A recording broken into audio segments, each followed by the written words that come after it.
తిన్నారు కదా, ఎక్కువ ఎక్కువ క్వాంటిటీ.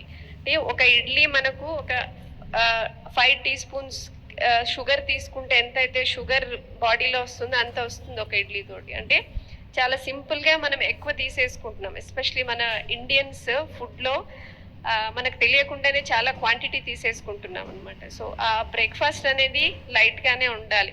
నేను ఒక్కొక్క మీల్ ఎలా ఉండాలో చెప్తాను. Will start with the breakfast. Breakfast ఎలా ఉండాలి? హెవీగా తినాలి అనే కాన్సెప్ట్ మనది కాదు. That's a concept of Britishers. British and Europeans ఏం చేస్తారంటే పొద్దున హెవీ బ్రేక్ఫాస్ట్ తినేసి మధ్యాహ్నం వాడు ఓన్లీ సాలడ్స్ అలా లైట్గా తిని నైట్ డిన్నర్ చేస్తుంటారు. అదే మనం భారతీయులం ఏం చేస్తాం? పొద్దున హెవీగా తింటాము, మధ్యాహ్నం హెవీగా రైస్ అండ్ చపాతీస్ తింటాము, మళ్ళీ సాయంత్రం కూడా హెవీగా తింటాము. సో అలా 3 టైమ్స్ కూడా మనకు end of the day calorie count ఎక్కువైపోతుంది. అంటే మనం స్పెండ్ చేసేదానికంటే బాడీలో ఎక్కువ నిల్వ ఉండిపోతుంది అనమాట. ఆ నిల్వ స్లోగా పొట్టలో ఫ్యాట్గా తయారవుతుంది, హార్ట్లో ఫ్యాట్గా తయారవుతుంది, లివర్లో ఫ్యాట్గా తయారవుతుంది. సో మనం తినే క్వాలిటీ ఉండాలి, కానీ క్వాంటిటీ మోడరేట్గానే ఉండాలి. అంటే మనము పని చేసే దాన్ని బట్టి. చాలా మంది వర్కౌట్ చేయము, అంటే ఏదో రోజులో ఒక 5000 స్టెప్స్ కన్నా ఎక్కువ తీసుకునే వాళ్ళే ఉంటారు ఇక్కడ ఎక్కువ మంది. అంటే ఒక ప్రాపర్గా డైలీ ఎక్సర్సైజ్ లేనప్పుడు క్వాంటిటీ అనేది చాలా కంట్రోల్లో ఉండాలి. సో మార్నింగ్ బ్రేక్ఫాస్ట్ ఎలా ఉండాలంటే, మీరు నైట్ అంతా ఖాళీ పొట్టలో ఉంటారు కాబట్టి శరీరానికి కొంచెం గ్లూకోజ్ అవసరం ఉంటుంది కాబట్టి అంతవరకు ఇస్తే చాలు. అన్లెస్ మనకి ఏదైనా ఇన్సులినో మిగతా మెడిసిన్స్ తీసుకునే వాళ్ళు తప్ప.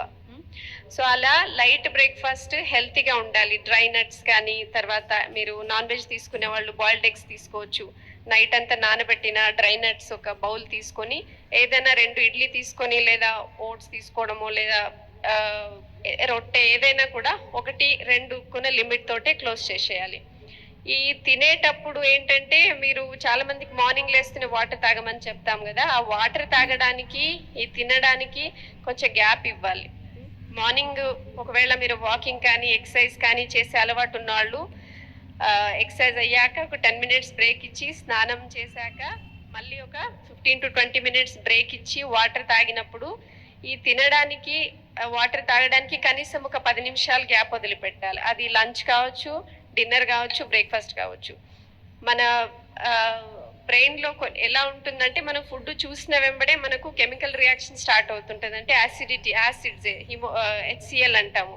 సో ఆ HCl ప్రొడక్షన్ కరెక్ట్గా ఉండాలి. సో మనం తిన్న వెంబడే వాటర్ తాగినా, తినక ముందు వాటర్ తాగినా అక్కడ డైల్యూట్ అవుతుంటుంది. కాబట్టి మనం తినే ఫుడ్ అనేది సరిగా డైజెస్ట్ కాదు. డెఫినెట్లీ డైజెస్ట్ అవుతుంది, బాడీ స్ట్రెయిన్ తీసుకుంటుంది. అండ్ ఆ డైజెస్ట్ అయిన ఫుడ్ అనేది ప్రాపర్గా శరీరం అబ్జార్బ్ చేసుకోదు.